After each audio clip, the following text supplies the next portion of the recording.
కూడా ఇచ్చేది లేదు కదా, జగన్మోహన్ రెడ్డి గారు 15,000 ఇచ్చారని చెప్పిన ఆలోచన.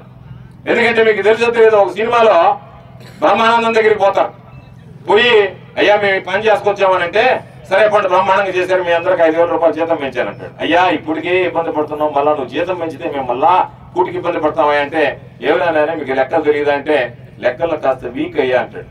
ఆ తర్వాత ఇంకోసారి పోతాడు వాడి దగ్గరికి. వాడు ఏమంటాడంటే ఈసారి కన్నా మీరు ఈ పని చేశారంటే 25,000 పెంచేస్తాను జీతం మీకు, ఒకరికంటే ఒక కాళ్ళు పట్టుకుంటాడు, పెంచొద్దు నాయనా అని చెప్పి. పెంచడానికి తగ్గడానికి తేడా తెలియనటువంటి వాడు ఈరోజు నేను ముఖ్యమంత్రి కావాలని ఊళ్ళు ఊరేటువంటి చంద్రబాబు నాయుడు కొడుకు లోకేష్.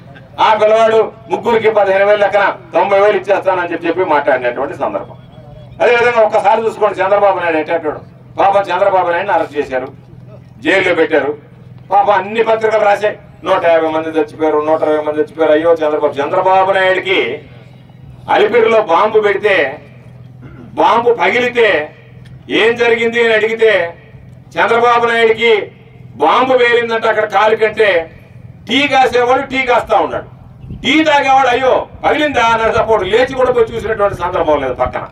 అటువంటి ఏమాత్రం సానుభూతి లేనటువంటి ఆయన పాపం జైల్లో వేయగానే 152 మంది చచ్చిపోయారు అన్నారు. సరే పాపం పోనీలే, ఎవడు చనిపోయినా కూడా ఆ ఖాతాలు వేస్తే 1 లక్ష రూపాయలు ఇస్తాడేమో ఆశపడి ఉండొచ్చు, తప్పులేదు తెలుగుదేశం నాయకులు.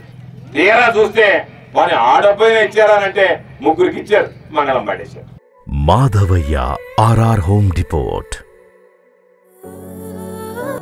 Lovely looks, elegant style, awesome range, beautiful collections, colorful designs,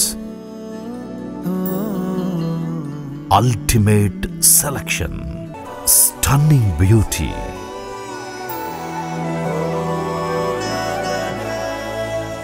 Madhavayya RR Home Depot, bank colony, Sriharinagar, TDP office ఎదురుగా, నెల్లూరు.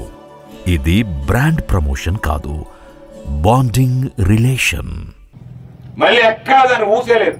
అంటే ఆయన జైల్లో పెడితే చనిపోయినటువంటి వాళ్ళు నేను ఓదారుస్తానని చెప్పి ఆయన భార్య చెప్పి ముగ్గురు చేతుల్లో 3 చెక్కులు పెట్టి వెళ్ళిపోయినటువంటి వ్యక్తి రేపు అధికారంలోకి వచ్చిన తర్వాత ఏమాత్రం ప్రజలకు సంబంధించినటువంటి సేవ చేస్తాడు, ఏమాత్రం ప్రజలకు ఇచ్చినటువంటి మాటను నిలబెట్టుకుంటాడు అనేటువంటిది ప్రత్యేకంగా మనం ఆలోచన చేయాల్సినటువంటి సందర్భం అని చెప్పి మీ అందరికీ తెలియజేస్తున్నాం. కాబట్టి వీళ్ళు ఎందుకంటే మామూలుగా చూస్తాం పగటి వేషగాళ్ళు వస్తారు, 4 రోజులు రకరకాలైనటువంటి అవతారాలు ఎత్తారు, మన పాటలు పాడతారు, పద్యాలు పాడతారు, 5వ రోజు పుస్తకం తీసుకొస్తారు, దండుకుంటారు, దండుకుంటే ఇంకొక ఊరికి వెళ్ళిపోతారు, ఇంకా మళ్ళీ మనకి అనిపించరు.